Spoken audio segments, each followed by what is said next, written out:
Coat हेरौँ न साथीहरू कस्तो पुरानै भाइबको गाउँमा मलाई त पुरानो भाइबको याद आयो यार त्यहाँको हामी चाहिँ गाइजहरू हटिया गाउँ यार हाममा के बवाल छ यार गाउँ यार गाउँमा नि यस्तो बवाल बवाल घर बनिरहेको यहाँले ठुलो स्कुल पनि देख्दो रहेछ यो हामी चाहिँ यताको यो चाहिँ सानो स्कुल भयो नि यो चाहिँ ठुलो स्कुलै त्यहाँको पनि यस्तो बवाल देख्ने गयो नि त छुट्टै भाइब सकेर नि त ओहो मार चाहिँ पहिल्यै एकजना मान्छे खसेर डेथ भएको अरे साथीहरू यहाँ तल ज्याममा खस्छ त के भयो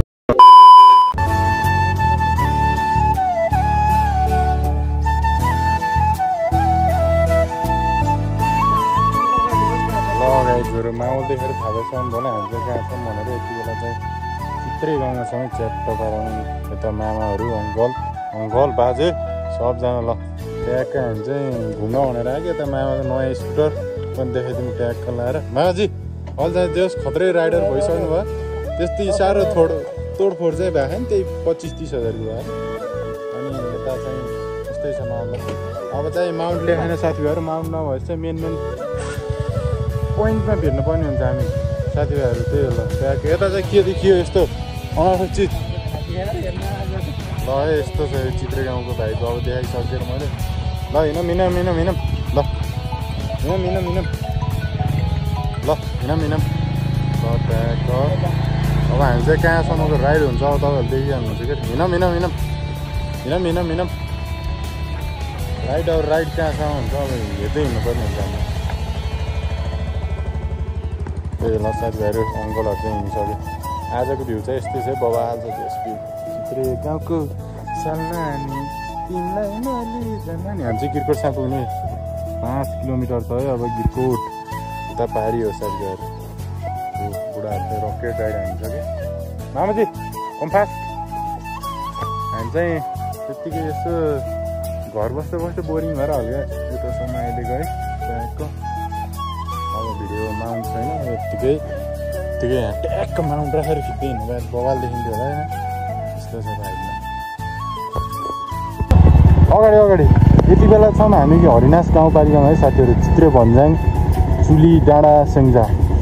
यतिखेर हामी चाहिँ कार्यालय जाने बाटोमा अस्ति हरिनास 4 ढुङ्गे ठाटीमा छौँ साथीभाइहरू यस्तो छ यहाँको माहौल है ट्याक्क यहाँ घरहरू पुरानो घरहरू प्लस अनि माहौल चाहिँ यस्तै छ पानी पर्ला जस्तो भएर चाहिँ यहाँ एउटा वर्कसप पनि रहेछ अब त्यही हो साथीहरू लगाइजहरू यहाँ मुनि चाहिँ हाम्रो चिसे पानी भन्ने ठाउँ पर्छ है यस्तो बवाल छ यहाँको माहौल हेर्नु न त्यहाँको कस्तो डाँडा है नि त माहौल भन्दा पनि डाँडा काँडा कस्तो सुन्दर क्या आमा स्वर्गै आए जस्तो फिल हुन्छ यहाँनिर आमा हल्का जुन हामी चाहिँ यहाँ मुनि चाहिँ चिसे पानी भन्ने ठाउँ पर्छ गाइजहरू यस्तो छ ल चिसे पानी गाउँ बजारै भइसक्यो हल्का यस्तो छ माहौल ल साथीभाइहरू हामी चाहिँ त्यो बेला गिरकोट भन्ने ठाउँमा आइसक्यौँ ट्याक्क लगाएर है यहाँ चाहिँ म चित्रेको बोललाई चाहिँ जुन हामी गइरहेको छु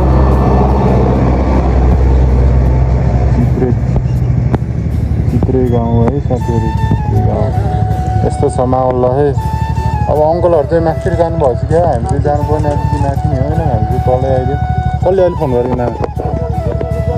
कसले हाम्रो गाउँ पनि त्यहाँदेखि चाहिँ बडो भन्ज्याङ गाउँ हाम्रो बडो भन्ज्याङ गाउँ है साथीहरू बडो भन्ज्याङ गाउँ यो चाहिँ स्कुलै म सानो पढेँ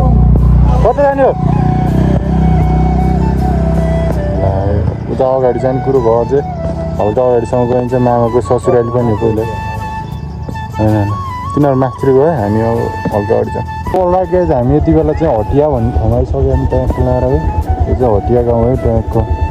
जस राम्रो छ यता हटिया गाउँ पनि यता हाम्रो मामाको आफन्त पनि हुनुहुन्थ्यो अरे यता हाम्रो हटिया गाउँ चाहिँ त्यही है साथीहरू केही समय अघि आउँदा चाहिँ बाटो डेन्जर खतम थियो अहिले चाहिँ यस्तो बिच भएको देख्न पाउँदा चाहिँ निकै खुसी छु म यस्तो छ यहाँको गाउँहरू होइन गाउँको घर भनेको छुट्टै हुन्छ क्या त्यही अब हल्का अगाडि गइन्छ फेरि मामाहरू चाहिँ अगाडि जानुभयो गाइजहरू हटिया गाउँ यार के बवाल छ यार गाउँ यार गाउँमा नि यस्तो बवाल घर बनिरहेको यहाँले स्कुल पनि देख्न सक्नुहुन्छ साथीहरू तपाईँले यहाँ तल स्कुल नि बवाल छ है यस्तो बवाल भ्यू देखिँदो रहेछ अरे आमा कुन गाउँ यो साथीहरू कमेन्ट डाउन दिँदै आमा हटिया गाउँ त होला नि हटिया गिरकोट होइन गिरकोट लेखेर चाहिँ उतो घर भएर यहाँ घरमा गिरकोट डाँडा लेखेर चाहिँ प्लस यस्तो भ्यू हेर्दै बस्नुको मजा नै छुट्टै छ नि है नि त यो चाहिँ हाम्रो ठुलो स्कुलै ठुलो स्कुल पनि देख्दो रहेछ यो हाम्रो चाहिँ यताको यो चाहिँ सानो स्कुल हो नि, यो चाहिँ ठुलो स्कुलै ट्यागको बवाल छ त्यो भ्यू त। त्यस्तो बवाल गाउँ रहेछ यता होइन। जस पहिला नै आएको थिएँ म, यस्तो डेभलप थिएन, बाटो पनि पिच थिएन, अझै पुरा खतरा डेभलप भएछ यो ठाउँमा नि त। यत्तिको डेभलप हुनु भनेको नि धेरै राम्रो हो कि, जस खोक्कै डेभलप भयो यत्तिको यार, मान्नुपर्छ यार। पो तल मन्दिर पनि रहेछ। अब अङ्कलहरू उता आउँदै हुनुहुन्छ, मामाहरू त जानुभयो, खत्रै डेभलप भएको अहिले चाहिँ। यस गाउँ घर पनि यस्तो बवाल देखिने गयो नि त, छुट्टै भाइब सकेर नि त। ओहो यहाँसित मलाई त केही बोल्नु जोसै आएन कि। हाम्रो हुका डाँडा पनि देखिन सकिन्छ साथीहरू।